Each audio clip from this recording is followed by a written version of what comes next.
I'll create a compelling story for you based on that title. The coffee burned her tongue, but Maya barely noticed. She was too busy watching the man across the cafe fumble with a Spider-Man lunchbox, a wrinkled permission slip, and a phone wedged between his shoulder and ear. His daughter, maybe 7 years old, sat patiently coloring while he apologized to whoever was on the other end about missing another meeting. Maya had seen this scene before, countless times. Single parents scrambling, drowning, pretending they had it all together when clearly, they didn't. Sorry, Mr. Harrison, I know the fundraiser is tonight, but Zoe's got that thing at school and I'm the only one who can. He paused, listening, his shoulders sagging further. Yes, I understand. I'll figure something out. Maya stirred her latte, a smirk playing at her lips. She'd been married once, to a man who thought microwaving pizza rolls qualified as cooking dinner. Men like this, they meant well, but they were always in over their heads. Always one crisis away from complete collapse. When he finally hung up and slumped into his chair, she couldn't help herself. Rough morning, she called across the narrow space between their tables. He looked up, surprised, his tired eyes meeting hers. You could say that. Parent-teacher conferences, a work deadline, and apparently I forgot it's crazy hair day. He gestured helplessly at his daughter's perfectly normal pigtails.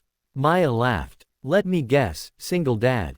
That obvious. The 3 different colored socks on your daughter kind of gave it away. He glanced down at Zoe's feet and groaned. She insisted they were a rainbow.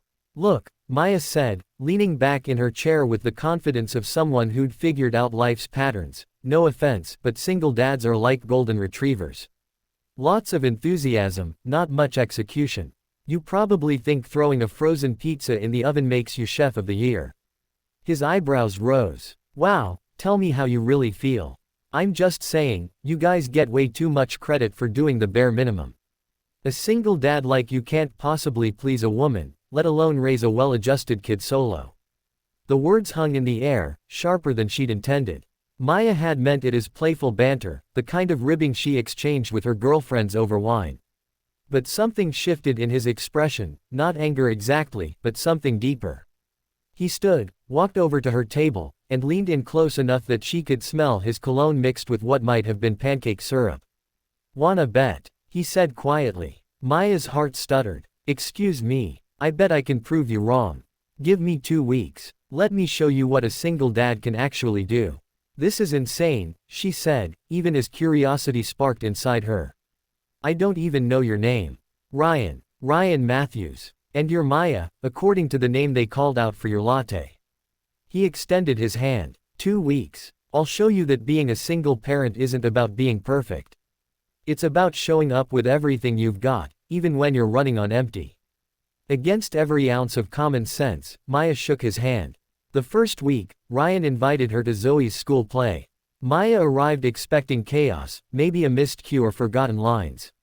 Instead, she found Ryan in the front row, holding a bouquet of flowers he'd clearly picked from someone's garden, cheering louder than anyone when Zoe appeared as tree number 3. After the show, he'd organized an ice cream party for Zoe's entire class because one kid mentioned her parents couldn't afford to take her out to celebrate. You didn't have to do that, Maya said, watching him scoop ice cream for a dozen screaming children. Her smile was worth it, Ryan said simply, nodding toward a little girl in the corner whose face glowed with joy. The second week, Maya learned why he'd missed that work meeting.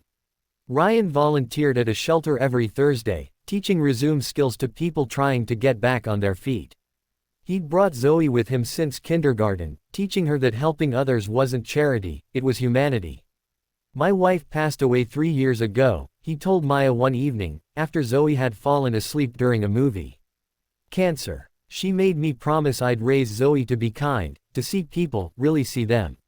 Not their mistakes or their struggles, but their worth. Maya's throat tightened. I'm so sorry. Don't be. She gave me the greatest gift. She taught me that love isn't about grand gestures. It's about showing up every single day, even when you're terrified you're not enough. He looked at her then, really looked at her. You asked if a single dad like me could please a woman. But that's the wrong question, Maya. The question is, am I raising a daughter who knows she's loved unconditionally? Am I making the world a little bit better for the people around me?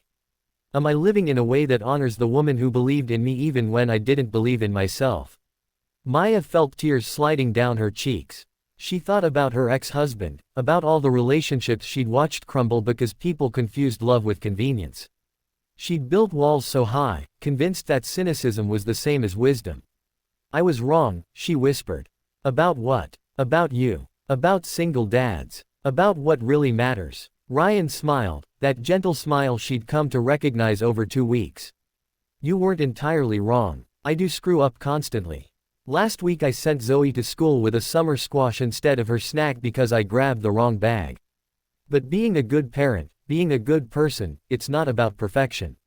It's about trying, failing, and trying again because the people you love deserve your best effort. On the 14th day, Maya showed up at Ryan's apartment with painting supplies. Zoe mentioned her room needed redecorating, she explained. Thought I could help. They spent the afternoon transforming Zoe's walls into an underwater kingdom, complete with dolphins and mermaids. Zoe directed them like a tiny general, her laughter filling every corner of the small apartment. And for the first time in years, Maya felt something she'd forgotten existed, hope. That evening, after Zoe went to bed, Ryan walked Maya to her car. So, he said, did I win the bet? Maya looked up at this man who'd somehow cracked open her carefully constructed cynicism with nothing but kindness and authenticity. You did more than that. You reminded me that the world is full of people trying their hardest, loving imperfectly, showing up even when it's hard. You reminded me that's enough. That's everything. He kissed her then, soft and sure, and Maya kissed him back, tasting possibility and second chances. Single dad, huh? She murmured against his lips. Golden retriever energy and all, he confirmed. Maya laughed, the sound bright and unguarded. Maybe that's exactly what I needed. As she drove home, Maya thought about the woman she'd been 2 weeks ago, so certain she had people figured out, so sure that effort and love could be measured and found wanting. Ryan hadn't just won a bet. He'd shown her that the most extraordinary thing any person can do is simply be present, be kind, and be willing to keep trying even when the world makes it hard. Sometimes the greatest love stories aren't about perfection. They're about people brave enough to show up with mismatched socks and homemade ice cream parties, teaching us all that humanity's power lies not in having all the answers, but in caring enough to keep asking the questions.